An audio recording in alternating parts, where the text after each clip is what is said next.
মাত্র ৮ জন বিডিআর সদস্যের কাছে শোচনীয় পরাজয় বরণ করতে হয় ভারতীয় সীমান্তরক্ষী বাহিনীকে।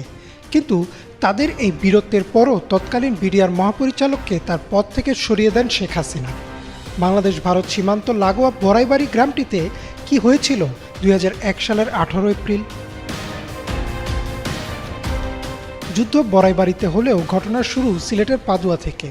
তৎকালীন বিডিআর মহাপরিচালক মেজর জেনারেল অবসরপ্রাপ্ত ফজলুর রহমান বিবিসিতে দেয়া এক সাক্ষাৎকারে বলেন, সিলেটের পাদুয়াতে বাংলাদেশ সীমান্তের ভিতরে দীর্ঘদিন অবৈধভাবে একটি অস্থায়ী ক্যাম্প করে রেখেছিল বিএসএফ।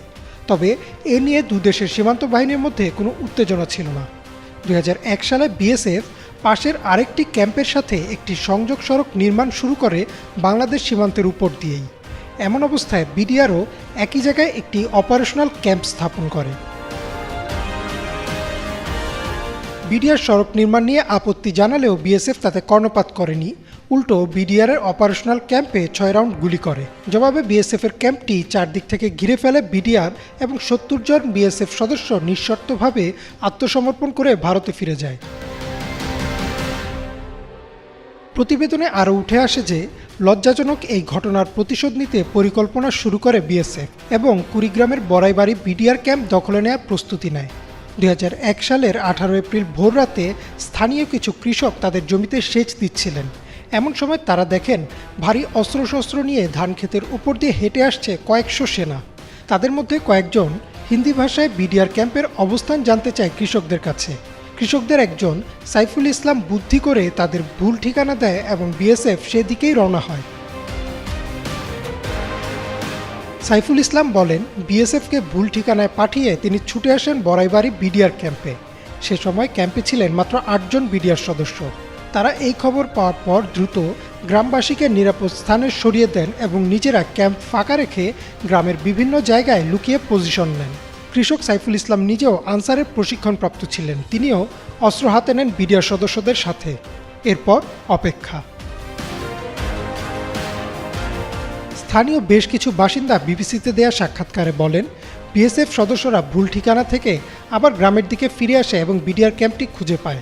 সাথে সাথে তারা ক্যাম্প লক্ষ্য করে এলোপাতাড়ি গুলি ছুটতে থাকে। কিছুক্ষণ গুলি ছোড়ার পর তারা ভাবেন হয়তো বিডিআর সদস্যরা ভয়ে ক্যাম্প ফাঁকা রেখে পালিয়ে গেছেন।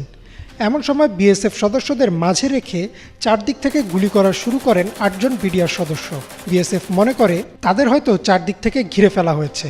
তারা দিকবিদিক শূন্য হয়ে এলোপাথারি গুলি করতে থাকে এবং পিছিয়ে যায়। প্রথমে গ্রামবাসী পালিয়ে গেলেও ভোর ৫টা থেকে যখন প্রচণ্ড গোলাগুলি শুরু হয়, তাদের মধ্য থেকে আনসারের ট্রেনিংপ্রাপ্ত আরও ১২ জন ফিরে এসে বিডিআরের সাথে মিলে প্রতিরোধ গড়ে তোলেন। ১৮ এপ্রিল দুপুর পর্যন্ত চলতে থাকে গোলাগুলি। দুপুরে কিছুটা বিরতি দিয়ে সন্ধ্যা থেকে আবারও চলতে থাকে গুলি। সদর দপ্তরে খবর পৌঁছালে ময়মনসিংহ ও জামালপুর থেকেও বিডিআর সদস্যরা বড়াইবাড়ি এসে পৌঁছান। ১৮ এপ্রিল সারাদিন, সারা রাত এবং ১৯ এপ্রিল সারা রাত গোলাগুলি চলে। এক পর্যায়ে পালিয়ে যায় বিএসএফ সদস্যরা। এই যুদ্ধে ২ জন বিডিআর সদস্য মৃত্যুবরণ করেন, আর বাংলাদেশ সীমান্তের ভেতর ধান খেতে ১৬ জন বিএসএফ সদস্যের মৃতদেহ পাওয়া যায়। স্থানীয়রা বলেন, বিএসএফের অন্তত ১৭০ জন সদস্য নিহত হয়। বাকিদের দেহ তারা ভারতে নিয়ে যেতে পারলেও ফেলে যায় ১৬টি দেহ। কিন্তু প্রকৃত হতাহতের আনুষ্ঠানিক সংখ্যা এখনও নিশ্চিত হওয়া যায়নি। কিছুদিন পর পতাকা বৈঠক করে সে মৃতদেহগুলো ফেরত দিতে চাইলেও সেগুলো নিতে অস্বীকৃতি জানায় বিএসএফ, কিন্তু পরবর্তীতে সেগুলো ফিরিয়ে দেওয়া হয়।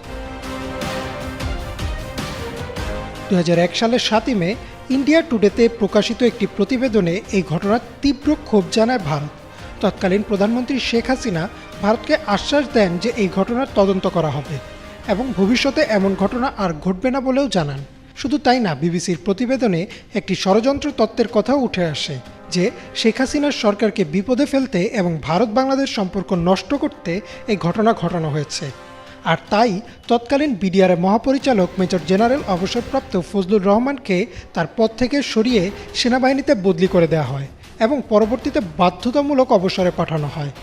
২০১২ সালে বিবিসিতে দেয়া এক সাক্ষাৎকারে ফজলুর রহমান জানান, তার বিরুদ্ধে আনা এসব অভিযোগের কোনো ভিত্তি নেই। পেছনে কারণ যাই হোক, ২০০১ সালের ১৮ এপ্রিল ৮ জন বিডিআর সদস্য ও গ্রামের কিছু লোকের বিচক্ষণতায় ভারতের সাথে হওয়া একমাত্র যুদ্ধে জয়লাভ করে বাংলাদেশ। জেনারেল রহমান বিবিসিকে বলেন, সীমান্ত রক্ষার দায়িত্বে ছিলেন তিনি এবং আপোষহীনভাবেই তিনি তার দায়িত্ব পালন করেন আর মানুষের জানমালের নিরাপত্তা নিশ্চিত করেন। ইমরান মাহমুদ, বাংলা ভিশন।